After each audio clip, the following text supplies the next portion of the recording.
Let's take a look at review problem 4.3. The joint density of x and y is given by e to the minus x over y times e to the minus y divided by y, as long as x and y are both greater than 0. The first part of the problem is to find the probability that x is greater than 1 given that y is equal to y. So this is a conditional probability, which means I need to find the conditional PDF. So first off, I need to find the conditional PDF of x given y. So the conditional PDF, and that's equal to the joint PDF divided by the marginal PDF. And when I come out the other end, this will be a function of x where the value of y is fixed.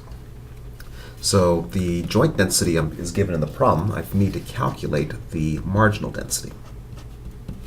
So that's equal to the integral from 0 to infinity of 1 over y e to the minus x over y times e to the minus y dx, and I integrate the x out.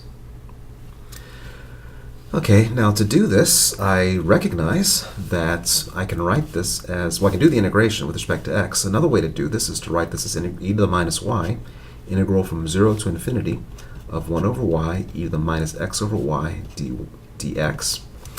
And then I recognize that this is the PDF of an exponential distribution with parameter 1 over y. So if I take a look at the exponential distribution, it's lambda e to the minus lambda x. If I replace lambda by 1 over y, I get exactly the inside here, and I integrate over the entire range of values. So this integral must be 1, and so I end up with simply e to the minus y. And this takes values as long as y is greater than 0. So dividing, we get that we have e to the minus x over y times e to the minus y over y. And then I divide by e to the minus y. And so I get that this is 1 over y e to the minus x over y. And my values for x is greater than 0. Now this looks like a function of two variables, but it's really a function of one variable. The value of y has been prescribed, and the thing that can change is x.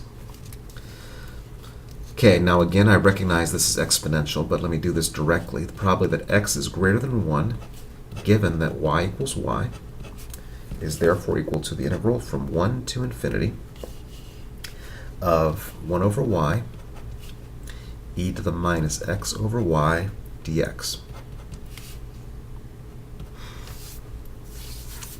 And so that is equal to, doing the integral, we get negative e to the minus x over y, evaluated from infinity to 1. So I get 0 minus negative e to the, now remember I'm plugging in for x. So x is e to the minus infinity, and I plug in for x, e to the minus 1 over y. So I get e to the negative 1 over y.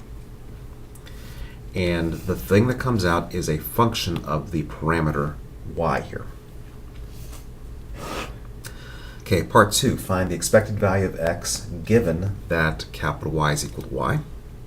So the expected value of x given that capital Y is equal to little y.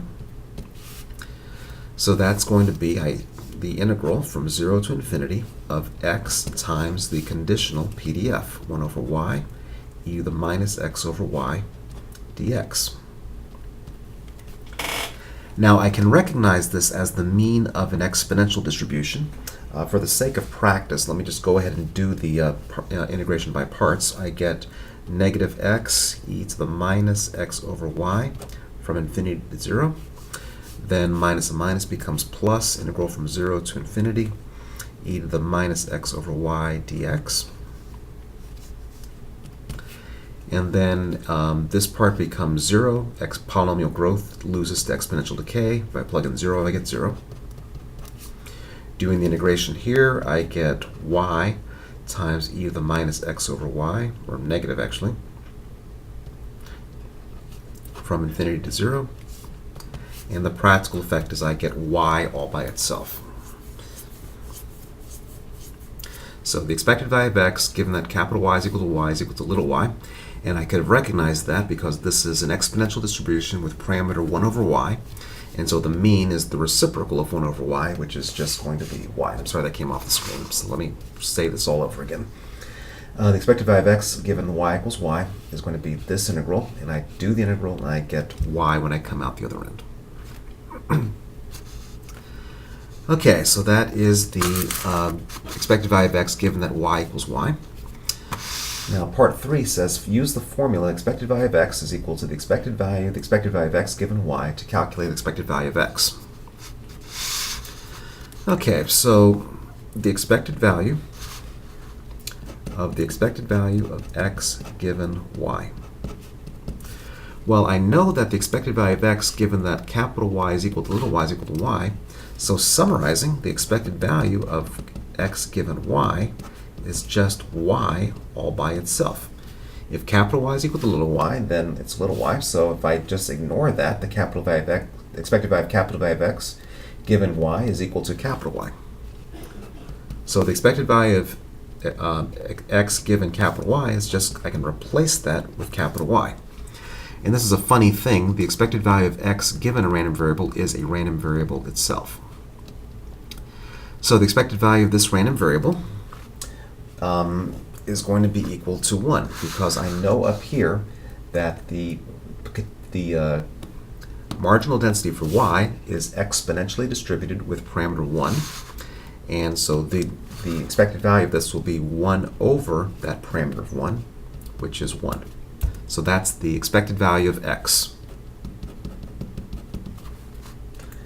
Okay, now let's figure this out directly rather than using this formula. So expected value of x.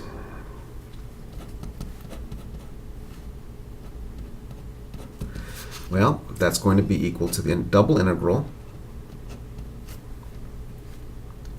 of the joint PDF times x. I'm taking the expected value of x, and then I integrate with respect to x and y. And now I do this integral and hope I don't, this double integral, and hope I don't make a mistake. When I come out the other end, of course, I had better get 1 as my answer. So I get integral from 0 to infinity.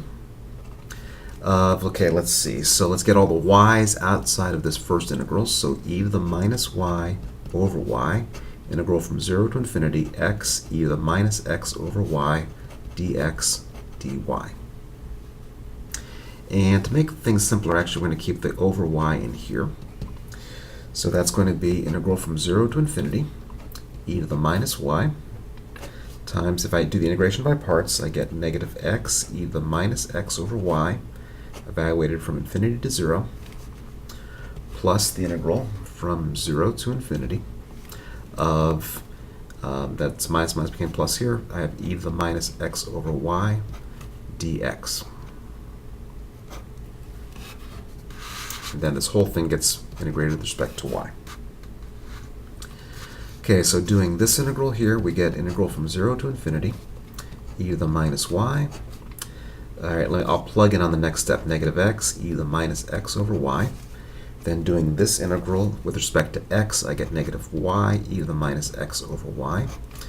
And I evaluate from x equals infinity to x equals 0 dy.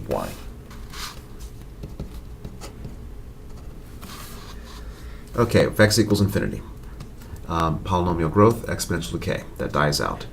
If x equals infinity, this dies away, so that's 0.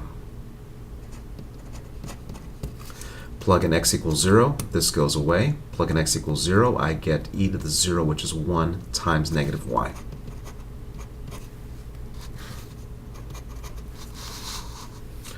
So that's equal to integral from 0 to infinity, y e to the minus y dy. Once again, I integrate by parts. And so integrating by parts, we get equals negative y e to the minus y plus integral from 0 to infinity of e to the minus y times derivative of y, which is 1. And that's evaluated from infinity to 0. So doing the integral, we get negative y e to the minus y minus e to the minus y evaluated from infinity to 0. Now we plug in infinity for y. We get, again, 0 here and 0 there. Plugging in 0, we get 0 minus 1. And so, not surprisingly, we get 1 as our final answer when we do the double integral directly.